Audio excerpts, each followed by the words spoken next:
The 76ers draft VJ Edgecombe with the 3rd overall pick. And the guy that they did not select was Ace Bailey. And the more that came out last night, the more that we heard, the more I sat there and said, man, the Sixers really got the right pick. Like, just maturity and professionalism alone, the Sixers selected the right guy. And although I still believe in the talent and potential of Ace, he has now drawn a huge target on his back. And it's crazy how VJ has said everything right and Ace Bailey has said everything wrong. And this is the last we'll talk about Ace until we probably have to hate watch him the first time he comes to Philly.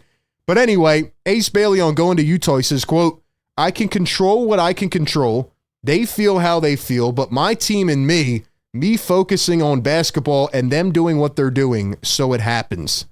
I don't even think that makes sense. But second off, like, you're not happy to go to Utah. We saw your face last night, right? You have moments where, you know, you just look absolutely sad. And then we get a report a little while ago. John Gavoni says Ace Bailey's agent informed a team drafting inside the top 5, aka the Sixers, that they didn't want the team to select Ace Bailey and that he wouldn't report if they did. Ladies and gentlemen, Ace Bailey has one-upped Ben Simmons. I can't believe I'm actually saying those words. Ace Bailey took what Ben Simmons did, who, by the way, at least Ben Simmons got a max contract before he started going crazy. Ace Bailey hasn't played 1 minute in the NBA, and he is already demanding what team he wants to go to and saying that he will not report to a team if they draft him in the top 5. That is wild to me. So I'm not going to just hate on the dude every day, but at this point, it has turned into a total hate watch. And I just can't believe how bad things have played out for this guy, man. Things that we're hearing about VJ Edgecombe just make me so happy. First off, look at this fit, man. VJ's already rocking his Sixers gear. Ace didn't even want to throw that Utah cap on. VJ's got his Sixers hat. He's got the embroidered custom jacket. And VJ Edgecombe has announced, or the Sixers have announced, that he will wear number 77. I am almost positive that this means Kyle Lowry will return to the 76ers. And I don't like it at all. I really am starting to believe that Daryl Morey is going to build a team of 11 guards. Why is Kyle Lowry coming back, and why will he not give up number 7 to our rookie? VJ wore number 7 at Baylor, and Kyle Lowry will not give him number 7. I think this is foreshadowing that Kyle Lowry will be back. But anyway, let's talk about our boy VJ, because like I said, this man has a dog mentality. Just based off the interview alone, I bet he went in there and Daryl Morey, who has really hit on these Sixers draft picks, sat there and said, we're taking this guy. Listen to him. He's so inspiring. I want to run through a wall for this guy already. He feels very Maxey-like with his mentality. The things that he says, the way that he acts. You remember this draft clip from 2020 when Maxey was emotional? He was crying on draft night. Well, guess what? This was just recreated in a new version of VJ Edgecombe last night. I want y'all to hear what this dude had to say after being drafted by Philly. You said you saw the emotions on your mom's face. Yeah. What were the moments you remember most about just the way your mom poured into you throughout your life and your career? Man, them long nights, I'm telling you, I lived off a generator. I ain't had no electricity. I lived off a generator for 7 years. Man, seeing what she had to go through to feed us, man, it's crazy. It's crazy, but I don't even know, man. My mind everywhere right now, man.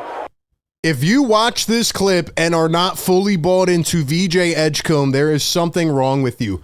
This dude is grateful, humble, appreciative. Did you see? It's like the pain in his eyes, but at the same time, it's the hunger. He doesn't want to just get a rookie contract. He wants to take care of his family for generations. This is the type of thing you say when you're appreciative of being drafted by an organization, not we're not going to show up or report.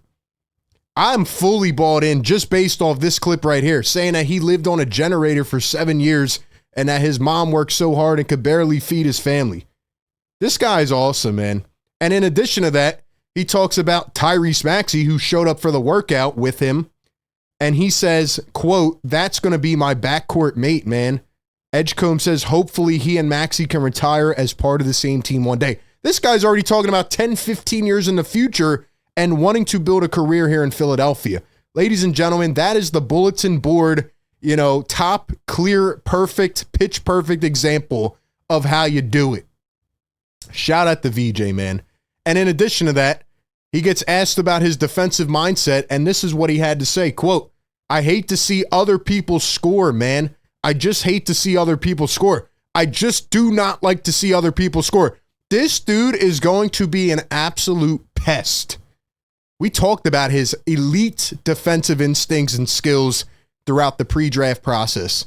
This guy's defense is on another world. I said that he could be a defensive player of the year one day.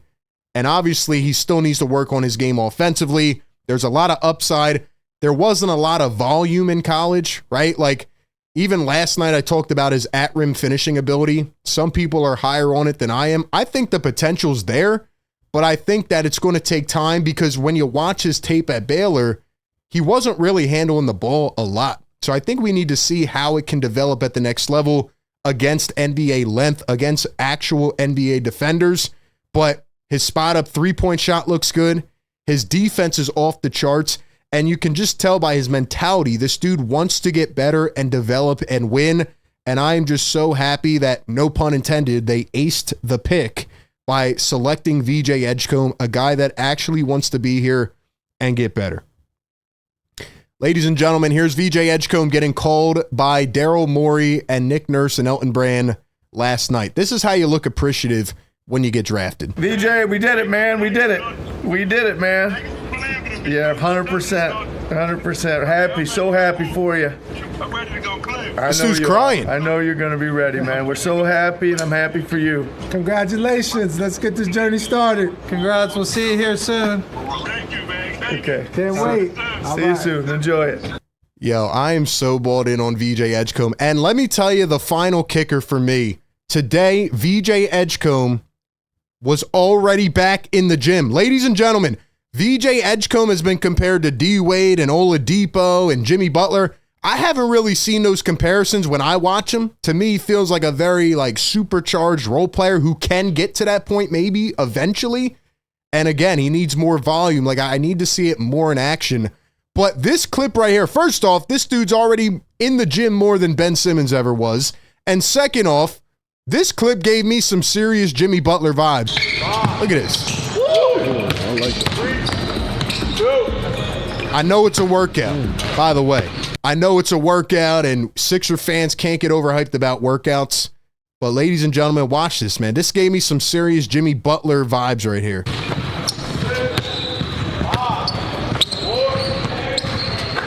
Money shot. This right here is very Jimmy.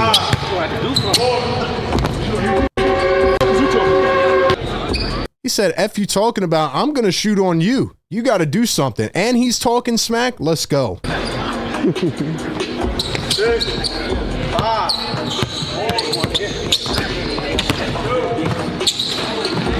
That right there, man, that just little dribble spin, drive and dunk with two hands. It just feels very Jimmy Butler-esque. Again, I don't think he's there yet, but love the guy's game, love his mentality, and he actually kind of looks like Jimmy a little bit. Lastly, Daryl Morey talks about VJ. He says, quote, I think we'll have one of the best backcourts in the league. Johni Broome listed as 6'10", 240 pounds. He was a fifth-year senior at Auburn. He originally played at Morehead State, and he transferred to Auburn back in 2022 in the Elite Eight, I believe it was, against Michigan State. He had a really bad elbow injury, and he was the leader of his team by far. And he got hurt.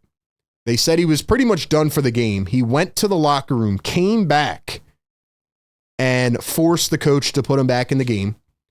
He could barely even move his arm. He comes back in the game fighting through pain, and then he ends up hitting a big-time three-point shot and makes a block right after. From that moment on, and I remember being on a live stream that night, we were talking about him, I said, this guy's toughness, his IQ is off the charts. This guy's an absolute dog. He's a really good interior player.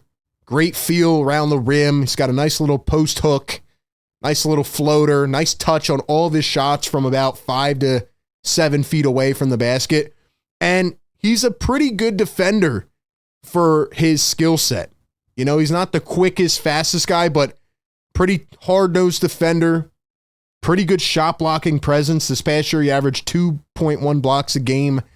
And he's also a decent passer for his size as well. But his MO, where he can really help out the 76ers, is his rebounding. As you can see, he averaged almost 11 rebounds per game this past year. And that right there tells me that the Sixers knew they needed a 4. They needed a power forward, a center, whatever he's going to be classified as. They needed a big man that can go up on the glass and grab some boards for this team. Now, the biggest concern for Johni Broome, which we literally were just talking about minutes ago, is his shooting. He's an older player, right? 5 years in college. Does it say his age? I think he's 22 or 23. And he never shot above 36% from 3, which is around league average. 2023 shot 35% from 3, but that was only on a couple attempts per game. This past year, he took a little bit more volume, 2.5 threes per game, but he only shot 27.8% from 3. And overall, the reason I'm happy with this draft is because you pick 2 players that have the will to win and get better and develop. VJ Edgecombe, as we saw earlier today, is an absolute dog. The guy is crying. He's talking about how humble he is and his parents and all this. He wants to be here.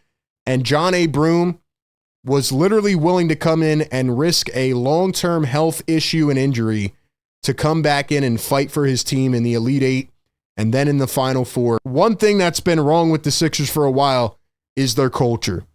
And you can say 10 out of 10 in this draft, they improved their culture. And I think the Sixers did pretty well in this draft addressing their needs. Now, I still think they need a starting power forward. I still think they need more forward depth. They need, just a little bit more of length, guys that they can put next to Joel Embiid. So that's where I'm at with this draft. I give them a B+.